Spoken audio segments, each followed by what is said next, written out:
as I'm looking at you this morning. It's pretty glorious.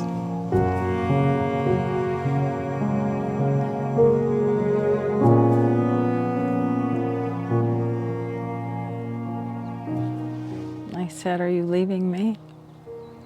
And he said, "Yes." 5.5 years.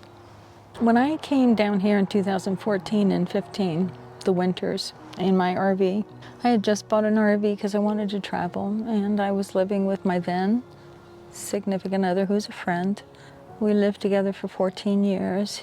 He did want to marry me, but I knew it wasn't going to be forever. He was pretty feisty as well. He has since remarried, happy man. I loved it down here. I was on the base. I was on Fort Huachuca. I was in an RV park on Fort Huachuca. I love being at the base of the mountains.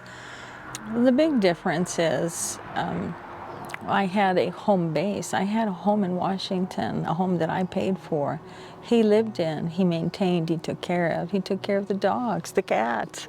You know, while I decided I wanted a snowbird, of course I wanted him to come with me, but he had just started getting solid jobs. He'd actually just recovered and from alcohol, and he was in it. You know, he was like working. He was like making money. It's probably the first time in his life he'd been able to have jobs for a year or two, or even get up to foreman. Or yeah. So he didn't want to give that up to travel, and I did. I had just retired, and I loved to travel. In fact, I bought an RV and I kind of sold a house out from under him. In Idaho, Boise, yeah.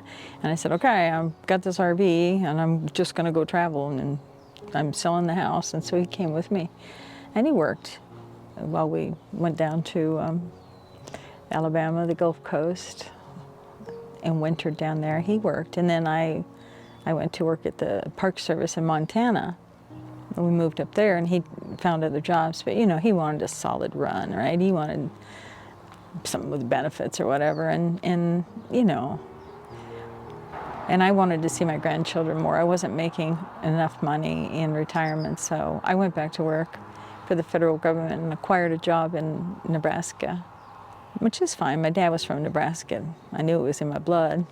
Then we returned to, I got a transfer to Washington State, and then I was able to be about 6 hours from the grandchildren.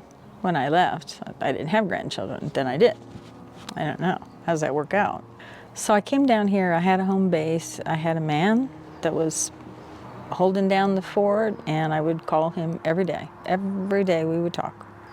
And I would tell him my goings-on. So I was never alone. Never alone. I was alone, and I was lonely here. But I loved the area. I loved seeing the wildlife. I loved hearing the coyotes. I didn't talk to very many people. I was working too. I was writing a lot. One time I even rallied everybody, my daughter and son-in-law, a couple grandchildren from one side of Washington, my then significant other from the other side of Washington. I rallied all of us, and off to Disney World we went. Well, that was sketchy. I mean, there was a lot of ticket planning, etc., all from me. Anyway. And then I came back here because, you know, the RV, you get an RV and you park it somewhere, you got to drive that thing. Eventually, you got to take it back on the road. I had a big one, a big bounder. Then I met my current relationship that's ending, and I'd known him, we reconnected, I should say. I'd known him since I knew him when I was 21 and he was 24. In fact, we lived together for a while on a romantic Pacific Island station there. We reconnected. Coincidentally, there's an Arizona take to this. His mother lived just, 40 minutes north, up the back roads. I didn't know that. He had gone to high school in Scottsdale. I had gone to 7th grade in Scottsdale. I didn't know. He'd been stationed in Phoenix. I'd never been stationed in Phoenix. Where was I? That was after we parted assignments. The military will do that to you. They'll part you. Everybody gets assignments. They go different places, and if they haven't been together long enough to decide on marriage, then they go different places. And back in that day, before email, texting, that was the end of it. That was the end of it. We didn't really write letters. I did get one note from him. A couple years later, very romantic. So when I reconnected with him 5.5 years ago, catching up, and he mentioned his mother lives in a town. I said, I know where that is. He goes, oh, you probably just, hey, you've really been through it? And I said, oh, yes, I have, many times. I knew he wanted to come here to live. This is where he wanted to retire. And at the time I was living near the East Coast where he was, and I followed him out here one time. And I actually bought the house thinking I had enough money at the time somehow. I was making enough, thinking I could do winters out here and then summers there or something, East Coast. Financially, it didn't work out. My income dropped from writing, and then I had these 2 houses, so I rented it. But then it was time for him to come. He had retired and he needed to come take care of his mother, so I moved out as well. And he's been my person. He's been my best friend and worst enemy, and our relationship's just like that, and closest connection. Family, my family here. This is about Arizona. I don't know what I'm gonna do. First thing I did was hit the realty market. Like, I'm going back to Washington because I don't have anybody here. I don't have family, and they're not able to come visit unless I pay for it. And I've got to pay for 4 grandchildren to come. And I guess the oldest could bring everybody. She's 15 now. But, their dad can't afford that. I can't afford 4 round-trip tickets, 5 if I have to go get them. Can't part them, can't separate them. That's preferred that I not do that. And, I get that. When I used to have them before and drive them back and forth across Washington, I would have 2 at a time. I took the 2 girls on a long trip. When I came back, I picked up the 2 little guys, the twinsies, drove them back, and we hung for, they were 3 or 4, and we hung for a while and played in little pools and sprinklers, and I loved that.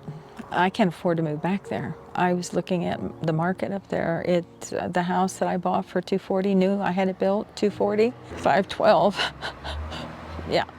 And I'm seeing homes that might have been $500,000 that are $1 million. I also can't buy for at least a year. Some financial thingies. I think you can probably guess what that was. But anyway, I cannot buy. So I can sell this. But through the night, I've been thinking about what would I do with all my things? To be honest, can you sell a house with a garden like this? I don't know if you can. I think a realtor would come through and say, you're going to have to get rid of most of this stuff. People do not want this upkeep. We could advertise it as a gardener's delight. And there's a lot here. There's a lot of pots. I'd love to keep my pots. I was just trying to think, so what would I do? Would I pick up a Penske and fill it with plants, go in and water them every night on the trip? It's a 4-day trip. I just did it, bringing stuff down, the last of my stuff in storage. I miss being around. There's a great emphasis on family on this country, and if you don't have family, you're just pretty much a floaty. People, family, in your face family. Oh, family. Look at me in the back of my car. This is my family. I'm surrounded. I am loved. And women, we women define ourselves for the most part by who we love and who loves us. Size of our clan, nurturing them. Anyway, I think about all the stuff out here. Then I think, well, okay, pack it all up. You don't have anybody here. You were here for him. Pack it all up. And what am I saying? Pack it all up. I'm looking at plants. How am I going to pack those? Oh, and go find an apartment for a year. I don't like apartment dwelling. The condo I had in Virginia, I may have told you the horror stories. Awful. Great view of the lake, a corner balcony, but I could hear every footstep upstairs, every footstep. People across the hall slamming. Very expensive up there. I even thought about Oregon. Which is close enough. That'd be 2 or 3 hours from my grandkids. That's close enough. I actually have a cousin and her daughter I'm not close to. I once lived with them. I should be closer, but they live in Portland. That's sort of my kind of town. We don't discuss anything like that, but that's my kind of town. But in the middle of a breakup, the best thing to do is almost nothing. So when I couldn't sleep in the night, and I could not sleep, I walked in the neighborhood. It felt safe enough. I didn't go far. And I came back and I stared at stars, and then I started deadheading. I said, this is a great opportunity. I checked the temperature was in the 70s. The light from my house was shining, and my neighbor, they have a motion detector, and every time I walk out, it flashes on me, it turns on me. But I was down the street coming this way. I'm talking a block away. A block away. And it came on. Get rid of that thing. That's silly. Anyway, seems offensive to me. I mean, you don't need to be lighting up. That's crazy. Surprised somebody hasn't complained that lives that far away. That is, if she's across from here, there's 1, 2, 3, 5 houses away. That thing is, no. Anyway, that may have been lighting up my, so I deadheaded my Dusty Miller. They bloomed. I deadheaded the Euchera. Those are pretty sticky, those little flowers. I deadheaded, I pulled some dead pansies. Crazy times at 1 o'clock in the morning, in the dark. Yeah. What would you do if there's nothing left here? And there isn't. I know that the encouragement, of course, for this kind of thing is go out, volunteer, meet people. I'm 68. I'm a bit of a loner anyway. That's not going to happen. I usually have one person, a very strong connection to one person. I mean, I guess the best I can do is water plants, but what would I do if I moved? I wasn't planning on going. Sometimes I was. Let's get serious. Things had been kind of rough, and sometimes I thought about other places to live, but I didn't want to be so far away from my grandchildren. Sometimes I want to move to England or France. I'd love that. I keep my passport current, but Canada, maybe I said that many times too. I don't know, what would you do with all these plants? I would sell the house, of course. I wouldn't rent it, but I would sell it, and with that, the profit, which wouldn't be a lot, but it would be enough to get things moved, to pay the realtors, do paperwork, and then get things in pods and moved, have them packed up. But I don't know what I would do with all of this. I guess I was somewhere in between, is this my forever or not? I certainly bought pots and plants like it was going to be my forever. I'd like to have a forever. I'd like to be closer to my grandchildren. I may not have as much access to them as I would like because they're with their father, and their father's not my son. Yeah, that's right. So he's my son-in-law. He's been very good about letting me see him and have him and be around him. Thank goodness. I think I'll go ahead and harvest a few of these. They just kind of fall off. Let's see, I'll put those there. And they are ripening in the house. This is a very prolific plant. Indigo ruby.